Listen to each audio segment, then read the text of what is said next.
Welcome to 31 Days of Gratitude with Timidale David. In a time of uncertainty and chaos, how best can we respond as a people? We can respond with gratitude, knowing that a grateful heart is a thankful heart, and a thankful heart can overflow with abundance.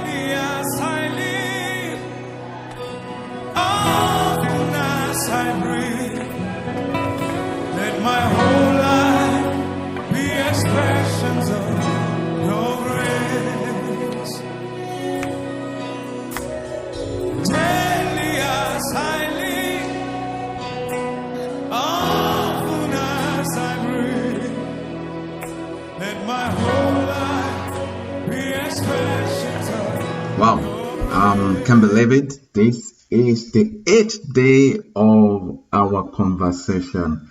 I want to thank you once again. I do not take it for granted that we are sitting down together and going through this. It's a 31 days of gratitude. There must be something we should be grateful for, even in the midst of the chaos and the crisis that is in our world. Because if we don't, we might not be able to create a vision for a better tomorrow. We must have an attitude not just to survive the moment, but knowing that we can create a better future.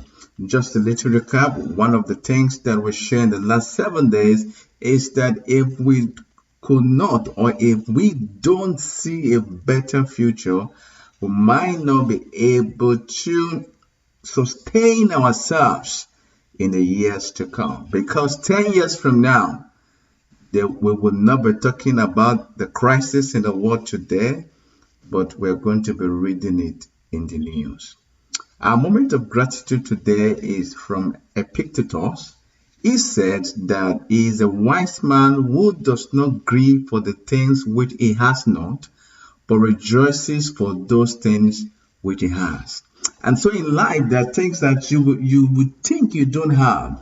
In life, you will see that your neighbor has one thing better than you. Sometimes, you remember the story of the 5 talents, the 2 talents, and 1 talent. The one that has 1 talent felt that the one that has the 5 talent is more important than him. But Epictetus is telling us that if we dwell, if we sit down, if we grieve on the things we don't have, we're likely going to miss the mark.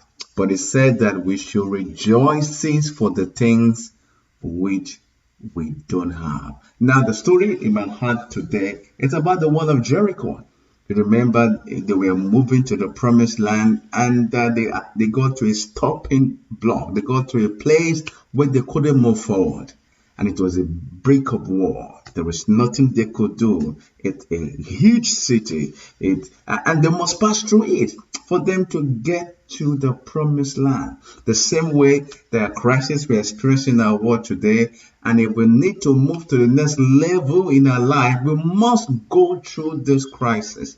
But what did the children of Israel, what did they do?